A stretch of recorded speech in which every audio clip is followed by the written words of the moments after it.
The drama at Ferrari just refuses to slow down. And this time it's not about upgrades, strategies, or even results on track. It's about something far more personal and, honestly, far more important for a driver like Lewis Hamilton. Ferrari has decided that Riccardo Adami will no longer be Hamilton's race engineer, and that single decision tells you a lot about where this team believes things went wrong and how serious they are about fixing it. This is not a minor reshuffle or a cosmetic change. This is Ferrari quietly admitting that the way things were working simply was not good enough.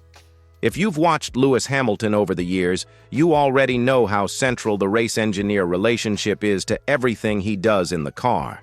This is the voice he hears under pressure, the person feeding him information when he's managing tires, attacking, defending, or trying to pull off something special. When that connection is strong, Hamilton looks calm, decisive, and lethal. When it isn't, you can hear the frustration creep into his voice lap after lap. And at Ferrari, that frustration became impossible to ignore. What makes this situation even more significant is the timing. Ferrari could have brushed this off, claimed continuity, talked about learning together, and hoped things would improve naturally. Instead, they've acted. That tells you Hamilton's feedback mattered. And it also tells you Ferrari understands that communication failures were not just annoying radio moments, but performance-limiting issues. For a team desperate to return to the top, that's a big acknowledgement. Now, some people will ask whether this is Ferrari bending too much to a star driver or whether this is simply common sense. If your seven-time world champion isn't comfortable with the person guiding him through races, what exactly are you protecting by keeping that relationship intact? This move feels less like favoritism and more like necessity. Ferrari didn't bring Hamilton in to babysit. Broken systems. They brought him in to win. Before we go any further, I'm curious where you stand on this. Do you think Ferrari made the right call by removing Adami, or do you believe Hamilton should have adapted and pushed through it? Let me know what you think, because this decision is already dividing opinions across the paddock. If you're enjoying this kind of no-nonsense Ferrari coverage, make sure you like the video and subscribe to the channel. We're pushing hard toward 2,000 subscribers, and your support genuinely helps keep this analysis coming. And trust me, this story is only getting deeper. Because the real question isn't just why Ferrari made this change. The real question is what exactly went so wrong between Hamilton and Adami in the first place, and why it reached a point where Ferrari felt they had no choice but to step in. That's where things start to get very revealing. To understand why this decision felt inevitable, you have to look beyond one or two awkward radio messages and see the bigger pattern that developed over the season. The issues between Lewis Hamilton and Riccardo Adami weren't about personality clashes or ego. They were about communication quality, timing, and trust. And in Formula One, those things are everything. When a driver repeatedly sounds confused, irritated, or dismissive on the radio, that's not noise. That's a warning sign. Race after race, you could hear Hamilton asking for specific information and not quite getting what he needed. He wasn't asking for obvious things. He wanted gaps, strategy options, tire behavior, and forward-looking guidance. Too often, the responses felt reactive rather than proactive, almost like the two were operating on slightly different wavelengths. For a driver who thrives on clarity and structure, that disconnect adds mental load at exactly the wrong moments. The Abu Dhabi race was really the moment where it all came to a head. Hamilton was charging through the field, fully aware of who he was racing and what the situation was. Yet he was being told information that felt redundant or poorly timed, and you could hear the frustration in his voice. It wasn't anger for the sake of it. It was the frustration of someone thinking, "I need something else from you right now." When the season-ending radio exchange wrapped up with delayed responses and awkward silence, it symbolized a relationship that simply wasn't functioning as it should. This is where the comparison to Mercedes becomes unavoidable. With Bono, Hamilton didn't just have a race engineer. He had a partner, someone who knew when to speak, when to stay quiet, and how to phrase information in a way that instantly clicked. That level of understanding doesn't happen overnight, but it also doesn't feel this strained when it's working. At Ferrari, it felt like Hamilton was constantly having to filter, interpret, or override what he was being told, and that's not sustainable over a season. It's also important to say this wasn't all on Adami alone. Ferrari's race engineering culture has been questioned for years. Drivers have come and gone, but the complaints about clarity and strategy keep resurfacing. That makes this situation bigger than just one pairing. It raises questions about systems, not just individuals. So let me ask you this. When you heard those radio exchanges throughout the season, who do you think was more at fault? Was it Hamilton being too demanding, or was the engineer not delivering what an elite driver needs?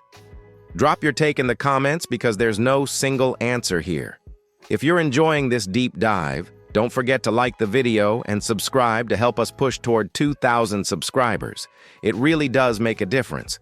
And coming up next, we need to talk about what Ferrari actually did with Adami, because calling it a simple role change doesn't quite tell the full story. On paper, Ferrari's announcement sounds polite, almost gentle. Riccardo Adami hasn't been fired.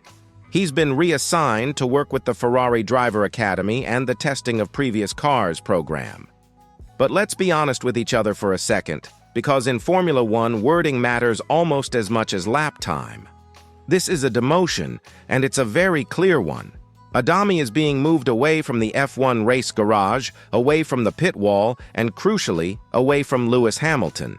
That distinction is important.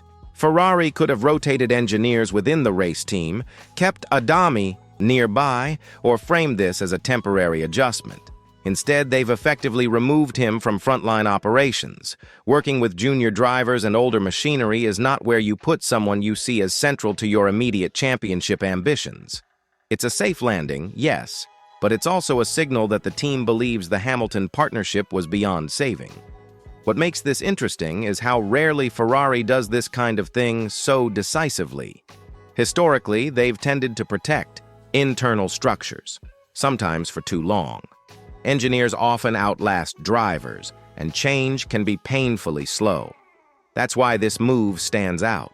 It suggests Ferrari didn't want lingering tension, awkward overlaps, or mixed messages in the garage. They wanted a clean break. There's also the political angle. By not firing Adami outright, Ferrari avoids public embarrassment and internal backlash. It allows them to say they value his experience while still acknowledging that his role at the sharp end needed to end. It's classic Ferrari damage control, but with a sharper edge than usual. The key takeaway is simple. Whatever goodwill existed, it wasn't enough to justify keeping him in Hamilton's orbit. So here's the question I want you to think about. Did Ferrari handle this the right way, or should they have been more ruthless and cut ties completely? A simple yes or no in the comments says a lot about how you view Ferrari's culture. If you appreciate these honest breakdowns without the PR spin, hit the like button and subscribe to the channel. We're building toward 2,000 subscribers, and your support helps keep this kind of analysis coming. And now that Adami is out of the picture, the spotlight shifts to the most intriguing part of this whole story, because the next decision Ferrari makes could define Hamilton's entire season. Who steps into that role matters more than almost anything else. Once Adami was effectively removed from the equation, everything immediately became about the replacement. And this is where the story gets genuinely fascinating. Because Ferrari isn't just looking for any competent race engineer. They're looking for someone who can instantly connect with Lewis Hamilton, understand how he processes information, and restore that calm, precise flow of communication that has been missing. That's why the Mercedes connection keeps coming up, and why one name has quietly moved to the front of the conversation. Peter Bonington was always the obvious dream scenario, but it was never realistic. He's tied up at Mercedes, working with Andrea Kimi Antonelli, and there are contractual and gardening leave realities that make that move impossible. Ferrari knows that. Hamilton knows that. So instead of chasing the impossible, Ferrari appears to be going for the next best thing, someone who already knows Hamilton's world inside out. That's where Luca D'Elia comes in. He's not a flashy name, and he's not someone who lives in headlines, but within teams, those are often the most important people. At Mercedes, D'Elia worked as Hamilton's trackside performance engineer, a role that sits right at the heart of decision-making. He was deeply involved in analyzing data, understanding tire behavior, and translating what Hamilton felt in the car into actionable changes. That kind of role builds trust fast, because it's not theoretical. It's practical, immediate, and constantly tested. What makes this so compelling is that D'Elia followed Hamilton to Ferrari. That doesn't happen by accident. Engineers don't move teams lightly, and they certainly don't do it without a clear purpose. From Silverstone onward, D'Elia has already been working in Hamilton's environment at Ferrari, helping bridge the gap between how Hamilton operates and how Ferrari traditionally functions. That alone gives him a massive advantage over any internal candidate who would need months, if not longer, to adapt. This feels like Ferrari quietly accepting that Hamilton works best with a certain style of communication, one shaped by years at Mercedes. Instead of forcing him to fully adapt to Ferrari's way, they seem willing to meet him halfway. That's a big cultural shift. It also sends a message to Hamilton that his input is being taken seriously, not just listened to politely and ignored. So let me ask you this. Do you think Ferrari is right to bring more Mercedes DNA into Hamilton's side of the garage, or should they be sticking strictly to their own internal system? Drop your thoughts in the comments, because this decision could define how competitive Hamilton really is. If you're enjoying this breakdown, make sure you like the video and subscribe to the channel. We're pushing toward 2,000 subscribers, and staying on top of stories like this is exactly what we're here for. And with a potential new engineer pairing taking shape, the final piece of this puzzle is what all of this means for Ferrari, Hamilton, and the wider grid moving forward. When you step back and look at the bigger picture, this decision feels like more than just a fix to a communication problem. It feels like a turning point in how Ferrari intends to work with Lewis Hamilton. For years, Ferrari has been accused of asking drivers to adapt to the team rather than the team adapting to the driver. This move suggests that mindset may finally be changing, at least where Hamilton is concerned. If Ferrari gets this right, the impact could be immediate. Clearer. Communication means better tire management, sharper strategy calls, and more confidence in the car during critical moments. For a driver like Hamilton, who still has the speed and racecraft to fight at the front, those margins matter. A calmer radio can translate directly into lap time, and lap time translates into results. That's why this change shouldn't be underestimated. It also sends a message internally.